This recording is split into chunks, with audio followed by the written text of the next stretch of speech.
Kia ora koutou katoa, it's Mrs. Goodson here, and this is video 18 for Chemistry 2.4, Bonding and Structure, and it's about how to do bond enthalpy calculations and using bond enthalpy data to calculate the amount of energy released or absorbed in a chemical reaction.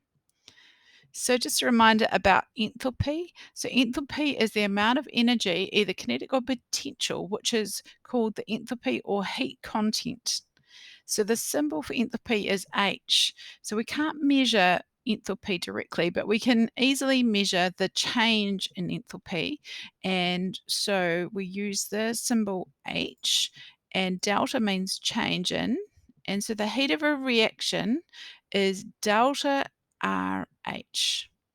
And the unit for that is kilojoules with little k, big J for kilojoules. And that the enthalpy change is the difference between the enthalpy of the products and the enthalpy of the reactants.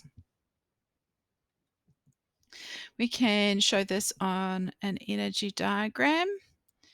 In an exothermic reaction, the enthalpy is greater in the reactants than the products, so the change in enthalpy is negative. In an endothermic reaction, the reactants have less enthalpy than the products, so the change in enthalpy is positive. So in chemistry, when a chemical reaction happens, there's always bond making and bond breaking. So bond breaking happens to the reactants, and then to make the products, they form together, the bonds form to make the products. So bond breaking is endothermic because energy must be added or absorbed from the environment, e.g. ice melting, you absorb energy from the environment.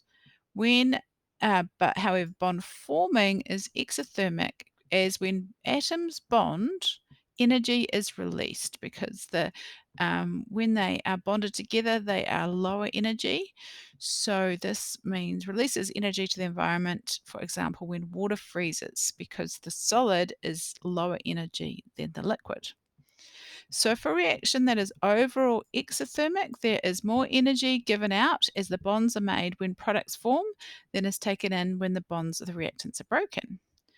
In a reaction that is overall endothermic, more energy is taken in as the bonds of the reactants are broken than is released when the bonds of the products are formed. So there's always bond making and bond breaking, but then we can work out overall is the reaction exothermic or overall is the reaction endothermic. So in this example, we've got 2 molecules of hydrogen react with 1 molecule of oxygen to form 2 molecules of water. So the mole ratio is 2, 1, 2. So if we draw these structures, either these Lewis structures, then we look at the atoms, we can see the bonds. So therefore, we can see that there are 2 bonds of 2 hydrogen-hydrogen bonds that need to be broken, and 1 oxygen-oxygen double bond that needs to be broken. So these are the reactants. So the bonds get broken in the reactants and they get formed. We're going to make 2 molecules of water, and so there's actually 4 oxygen-hydrogen bonds being formed for the products.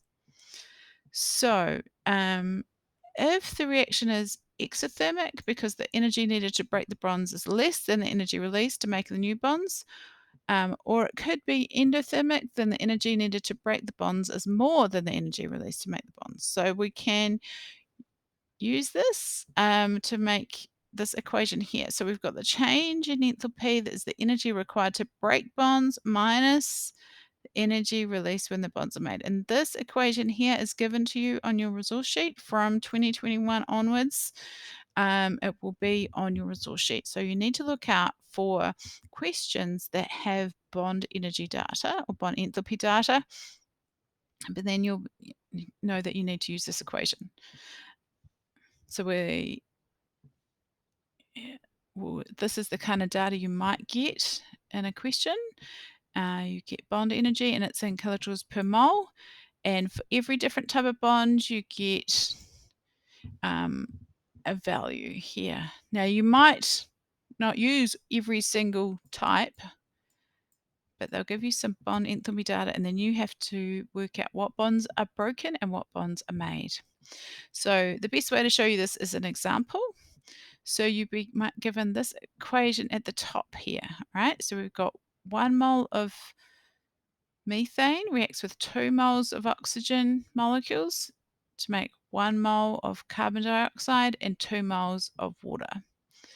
Okay, so the first thing you need to do is show the structural formulas. If you draw the structures, then you can see the number of bonds. So we've got methane here. There's methane, right, from our equation. And we've got water molecules here. Oh, sorry, oxygen molecules. Oxygen molecules, O2.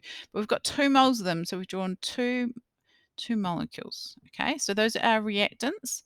So those are the bonds broken. All those bonds are going to get broken. So we've got 4 CH bonds and we've got 2 oxygen double bonds. Okay, so from our data over here that we're given in the question, we've got 4 times 414 and we've got 2 times 498, and then we just write it out like that and show our working.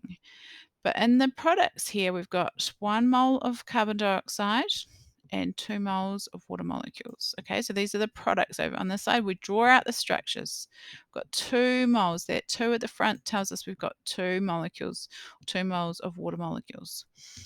And so we've got 2 times, there's 1, 2, we've got 2 times C double bond O, and 4, so you count 1, 2, 3, 4, 4 OH bonds. Okay, so we just plug those numbers in again from the data table over here.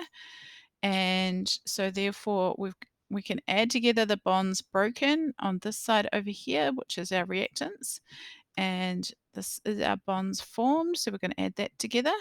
And then we're going to use this equation here, which is given in our resource sheet. And we're going to do bonds broken minus bonds made. Plug those numbers in. So 2652 minus 3456, and we get a negative value, which is 804. Now it's important to put that negative there, showing, or you could write 804 kilojoules per mole energy released, okay? And that is kilojoules per mole. We want it in 3 significant figures, and we want the units. So this video has been about using bond enthalpy data to calculate the amount of energy released or absorbed in chemical reactions.